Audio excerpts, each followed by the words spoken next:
ഞാൻ അങ്ങോട്ട് വരാം. ആ നീർക്കോലി വീരാന്റെ ചെറുക്കാൻ മതിൽ കൊത്തി പൊളിച്ചോന്ന്. എന്റെ മോനാണ് ഈ മതില് പൊളിച്ചെന്നുള്ളത്. ആരപ്പോ ഓനോട് പറഞ്ഞു? ഓനെ കൊടല് നീ എടുക്കും. കൊമ്പങ്ങാട് ചെറ്റങ്ങട്ട് ഇറങ്ങി.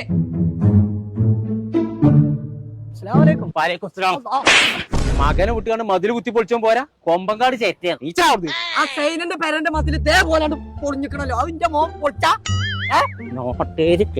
നീർക്കോലി വീരാനെ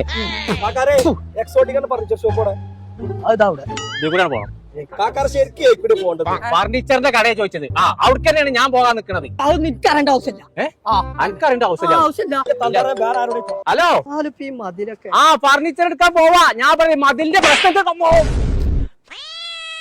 ഇപ്പൊ സമാസമായി കൊറേ ആൾക്കാർ എന്നോട് ഇങ്ങനെ ചോദിക്കണു, എന്തേ ഇതൊന്നും അങ്ങോട്ട് തിരിച്ചു കൊടുക്കാത്തത്, എനിക്ക് ഇനി എന്താ എടുക്കാൻ പോണെന്ന് പറഞ്ഞു. ഫർണിച്ചർ എന്നാ വാ.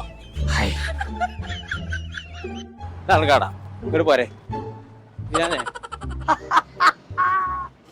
എന്തത്തെ പരിപാടി ചങ്കള ഞങ്ങൾ ഇപ്പൊ ഉള്ളത് എക്സോട്ടിക് എന്ന് പറഞ്ഞ ഒരു ഫർണിച്ചറിന്റെ ഷോപ്പിലാട്ടോ. പ്രീമിയം ക്വാളിറ്റി ഫർണിച്ചറുകൾ എവിടെ നിങ്ങൾ വിലക്കുറവ് അന്വേഷിച്ചുകൊണ്ട് നടക്കല്ലേ, നഞ്ഞ അന്വേഷിച്ചുകൊണ്ട് നടക്കണ്ട. ഇതാണ് ആ ഷോപ്പ്. കുറക്കാനില്ലാത്ത വിലക്കുറവിൽ അവർ കൊടുക്കും. അപ്പൊ നമ്മളെ ഷോപ്പ് എവിടെയെന്ന് അറിയണ്ടേ? കോട്ടക്കല് താഴെ കോയിച്ചന MSP ക്യാമ്പിന്റെ തൊട്ടടുത്ത്. പേര് മറക്കണ്ട, എക്സോട്ടിക് ഫർണിച്ചർ.